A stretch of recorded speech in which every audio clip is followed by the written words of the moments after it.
So, I have this female classmate of mine that really relies on me when it comes to math or just studying in general. She's a perfectionist, but in a good way. She likes to get all of the good grades in all of the different subjects that we have. And especially we go to a special school where we have to study a little bit extra more to go to high school. So yeah, she's caught in an infinite loop that will probably never stop. Not even when she gets into high school, because yeah, the education system in my country is very demanding when it comes to jobs. So yeah, we will have to get a lot of education, or she can just become an entrepreneur. But that's a story for another day. She really likes to get a lot of good grades, and she does deserve them. She's really smart when it comes to any kind of subject. She can study for it. Sometimes not with a logical thinking, but with just mechanical thinking, like she just literally drills it into her mind. And yeah, she probably thinks that I'm the same kind of person. Like I like to study 2 for hours on end, which is true, but not for school, but for my own personal development. But yeah, the thing is, I'm quite decent at the math. I wouldn't say that I'm like top tier level, like I'm the best out of my class. I'm probably like the third best.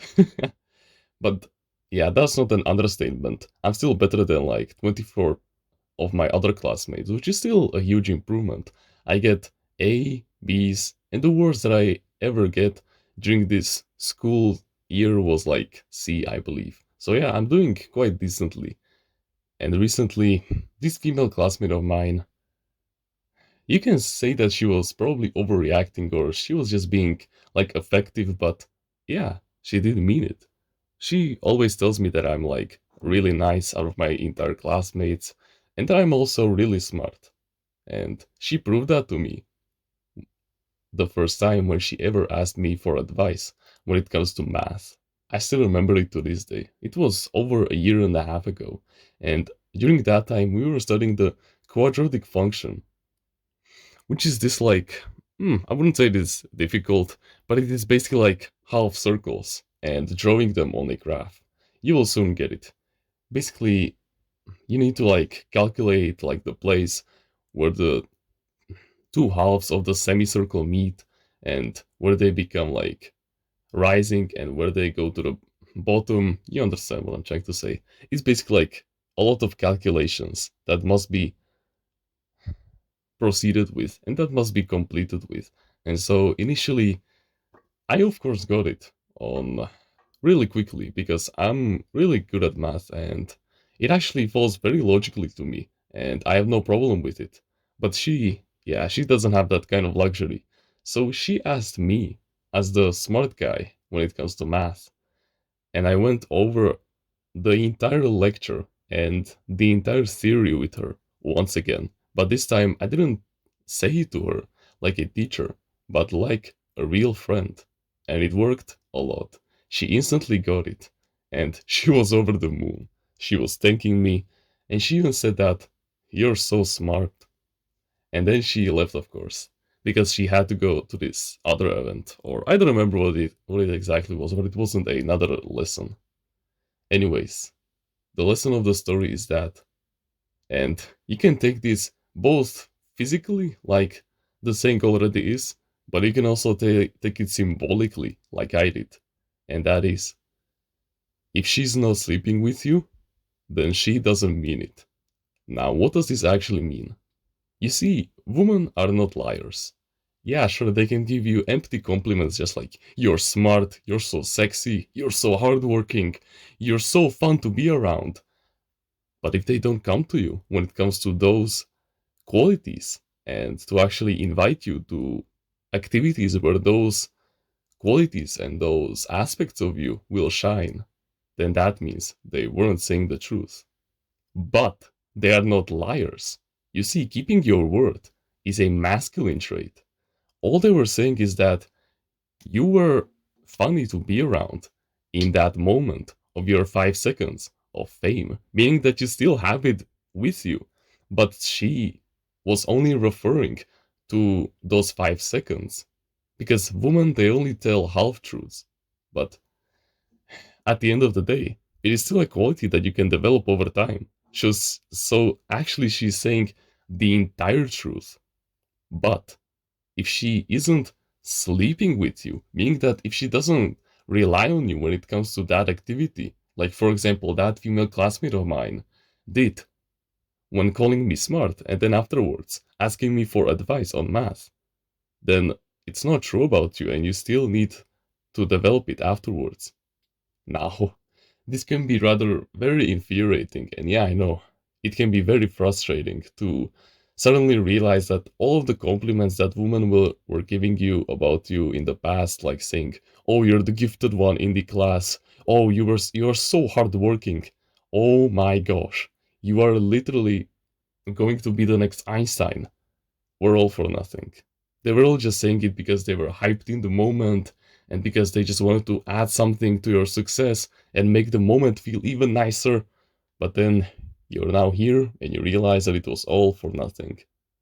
And so then, what do you have as an option? You have two options exactly. You can either stay in a negative feedback loop and not do anything about it, like a little bitch, or you have option B, where you can completely set those bitches aside and you can actually start to develop a healthy relationship with the higher intelligence. Like when it comes to God, your purpose in life, your subconscious mind, you can slowly but surely refine yourself with self improvement into something greater over time. You can implement powerful goals into your life. Like, what kind of things do you want to achieve when you're sitting at your deathbed? What kind of things do you want to reflect on and think to yourself, I'm so happy that I did them?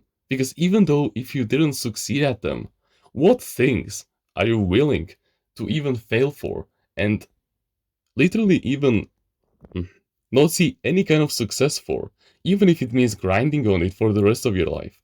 What kind of things are you willing to say to yourself at your deathbed? I'm glad I tried them instead of I wished I tried them. What kind of things are you willing to do in order to sacrifice comfort and seek discomfort and growth and the infinite potential that comes with it?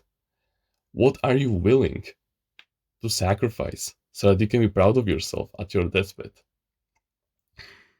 So set goals in the three big desires of the human mind, which is health, wealth, and relationships. Health is split into physical and mental health. So you can basically like take your time and think about all of the different goals that you want to achieve in there. And I already have a video about this. So if you want to check it out, link in the description. And also, it is not that you will just set these goals and then run on an emotional high. No, brother. You must dedicate each and every single day doing small tasks and being slowly but surely locked in on it, and then taking action to finally acquire those goals and to get the rewards over time. Meaning that each and every single day, from this day onwards, the qualities that you want women to talk to you about, the qualities that you want women to rely on you when it comes to solving problems, you will slowly master that skill and you will make sure that you are able to provide it. Because not only will that make you an actual unique person to talk to, but a fun one as well. You will finally have something to talk about with other people.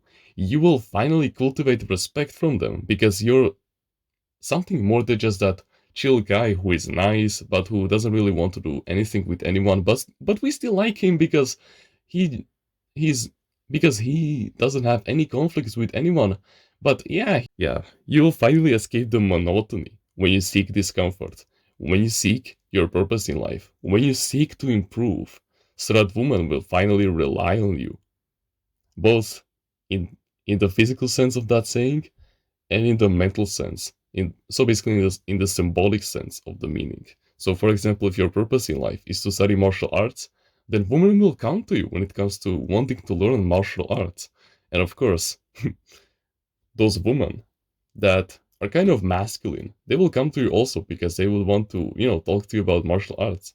The opportunities and the areas for growth are absolutely limitless. You have so many different options that you can take, and yet you're letting yourself stay in comfort and letting complacency rot you away. So this is how women will make you worthy. They will make you realize the path that you want to take in your life, and they will empower you each and every single day to desire that goal and to keep on grabbing for it. Okay? If you want to join a community where we discuss our mental health and full of like-minded men who share the same values as you, the same likes and dislikes, the same goals as you, who are becoming the best version of themselves every single day to surpass you in the race of men, but at the same time, they will be like your true blood-bonded brothers, with whom you can talk about any kind of topic and any kind of life lesson that you wish, and they will give you life advice on it like there's no tomorrow. Then you can join our Discord clan in the description. I know that if you're watching videos like these and willing to take action, that you have way more potential than you think you have. So please, harness it and join us on the path towards greatness. Become a timeless reader and find yourself a sweet spot in there and leave the 99% of people behind in the dust because they don't benefit you whatsoever. But besides that, you can like the video, you can subscribe if you want, join the email list in the description, and get yourself a free book about mindfulness. Comment on which part of the video you liked the most, and which part of the video you will implement into your daily life. Don't forget to join the clan, you're still invited, and become a part of the family. If you want to learn about healthy mindsets that will guarantee you success in the long term and in the short term by mending your mental health and bring you on the right path, no matter what, no matter the life test, no matter the goal, then I highly suggest that you should go check out Timeless Reader's Mindset in the description. It is truly something life-changing, and you would be a fool to miss out, especially with the discount that is happening over there right now. And with that being said, thank you very much for watching this video, and remember, no one is better at being you